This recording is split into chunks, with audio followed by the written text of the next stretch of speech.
we'd like to go back to the SOJ. There's still a high level of confusion. Ano nga ba talaga?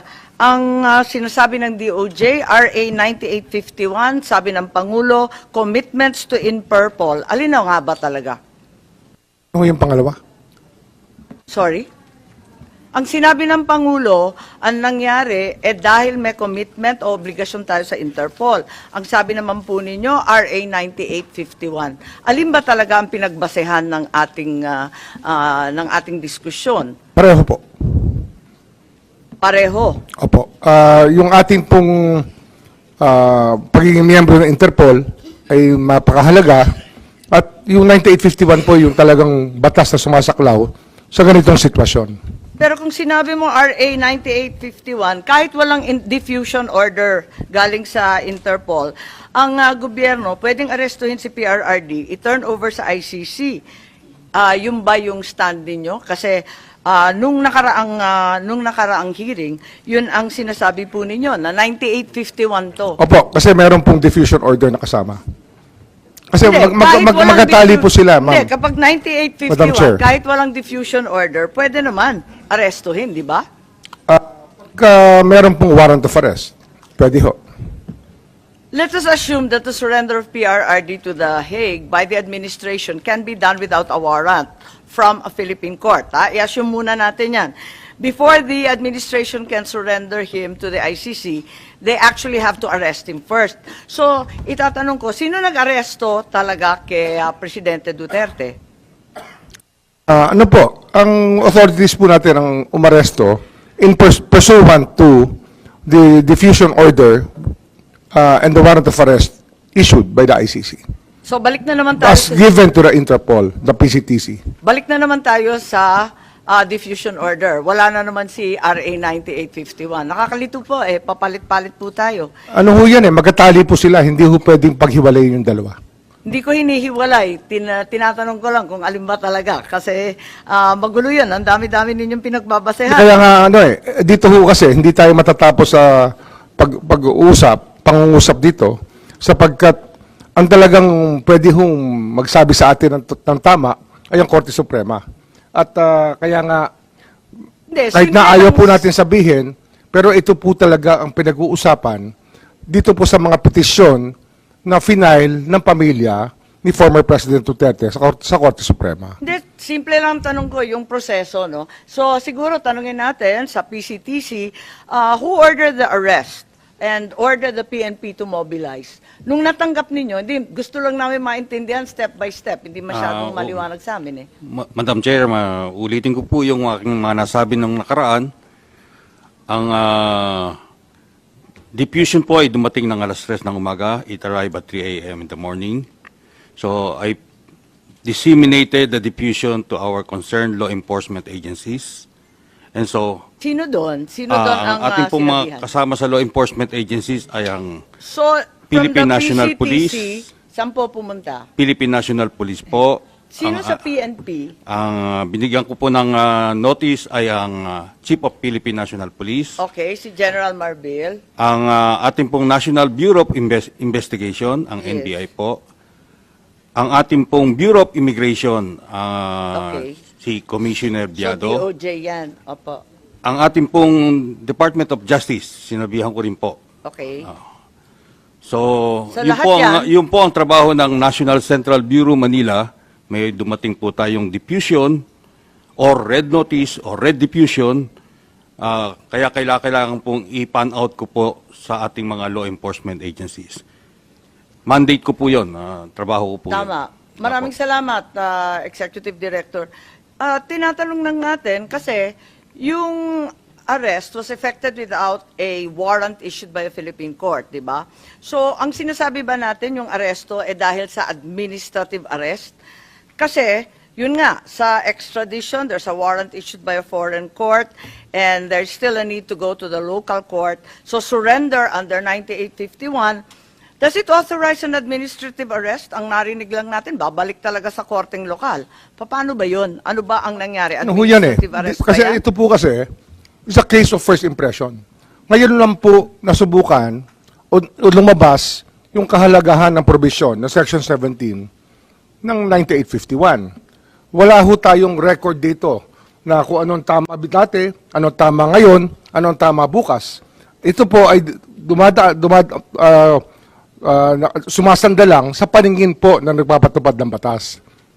At sa aming pong paningin, ay sinabi po sa batas, Section 17, maaari kong basahin. Kanya-kanyang paningin, kanya-kanyang Oho, interpretasyon. kasi iba ho ang Pwede ba interpretasyon naman ng... yun? Hindi, ang Senado po, ibang interpretasyon ng chairman, ng chairperson. Ang DOJ po, Hindi, si ibang Senator interpretasyon. Cayetano ang Iba rin po, ang napakagaling mo interpretasyon ni Justice Ascuna. At kaya nga ho, matatapos na ho ito pag nagsalita na po ang Korte Suprema. Hindi na ho talaga, wala ho mananalo sa atin dito sa argumento. Kasi Korte Suprema lang po Hindi, ang nagpapaliwanag pwede lang magsabi. tayo. Inaalam Opo. ko lang.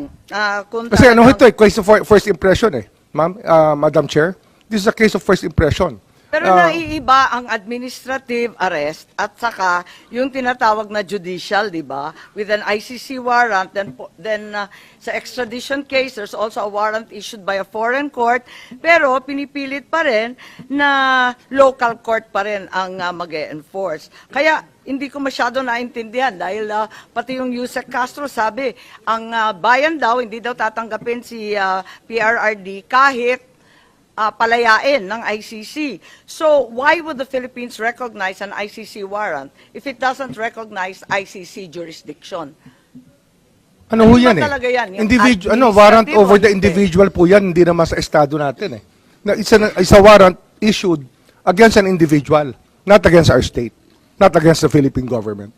Wala naman nagsasabi na talagang against the state. Ang sinasabi ko lang, ang higpit din. Miski ng administrative arrest, alam natin yan. May bagong kaso, 2023, binanggit na Attorney Medina, Yuyuenle, na kaso sa immigration. Ang liwaliwanag, 8 ang guidelines. So, mabigat-bigat yan.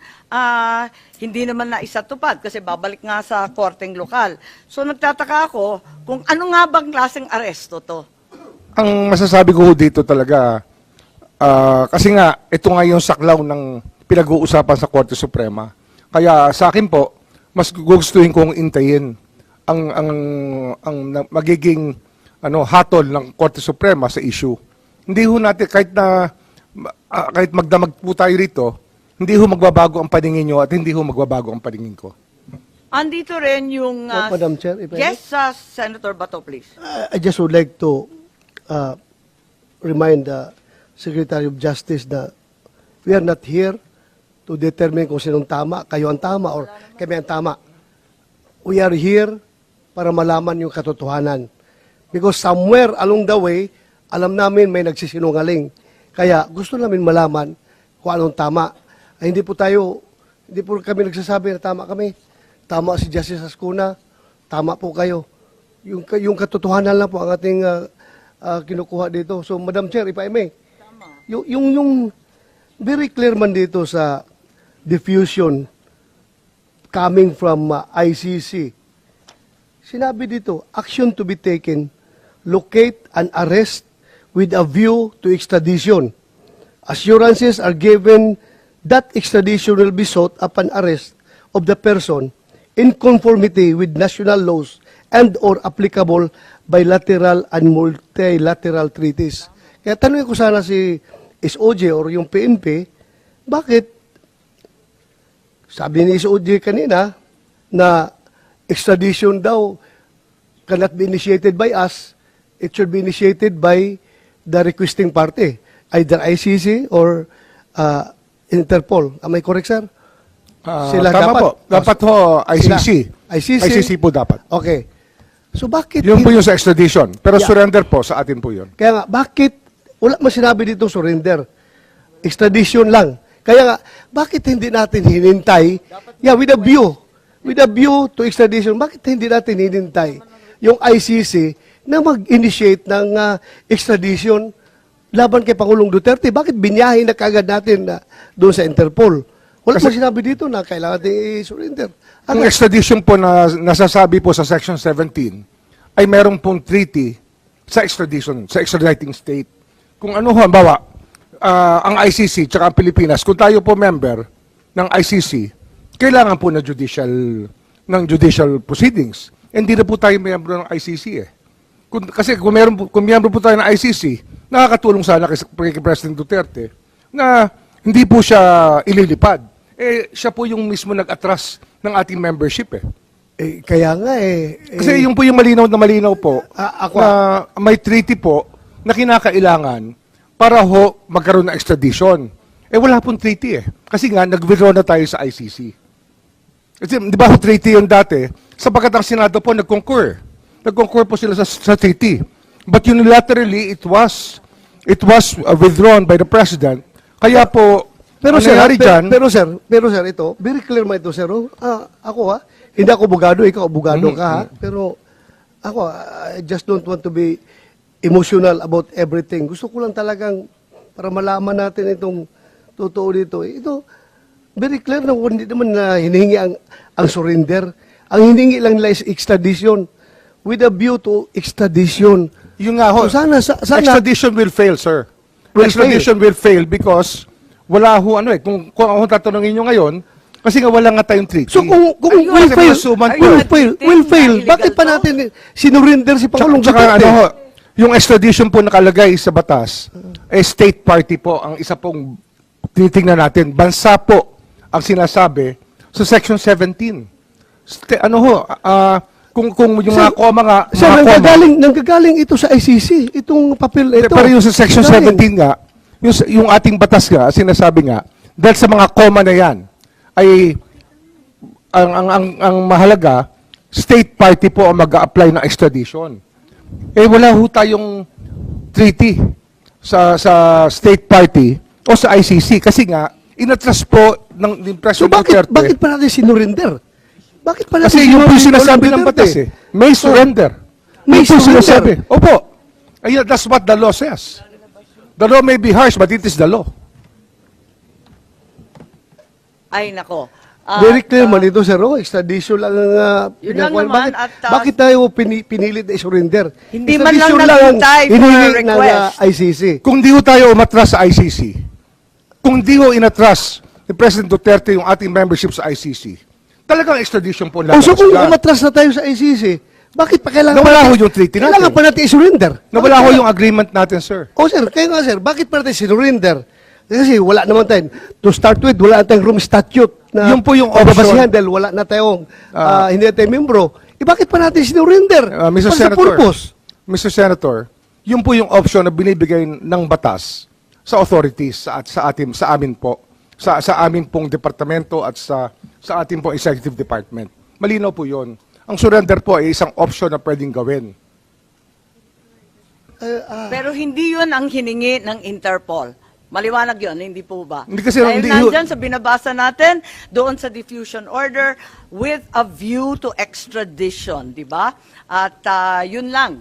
Hindi pa nga dumating yung request, wala pa rin yung assurance that extradition will be sought. Hindi nga ho ba All maaaring that, was indicated was with a view to extradition. Hindi So, yung under ang extradition sapagkat hindi nga tayo, Dinagdagan na ninyo wala na lahat tayong ng treaty mga- with ICC Nawala na nga yung ating membership.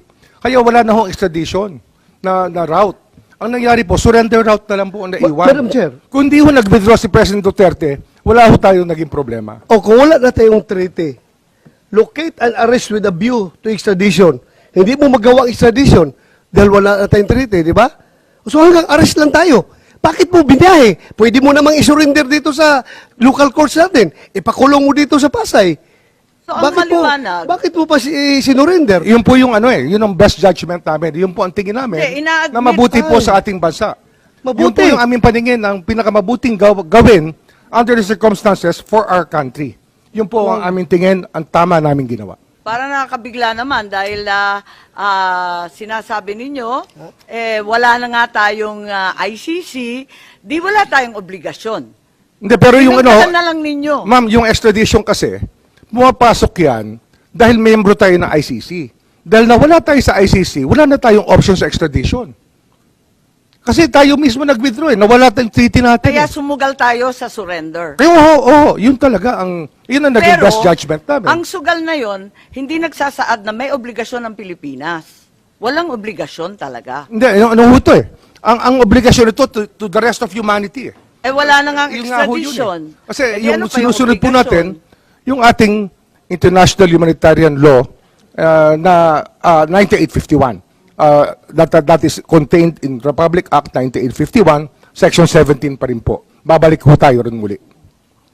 Okay, punta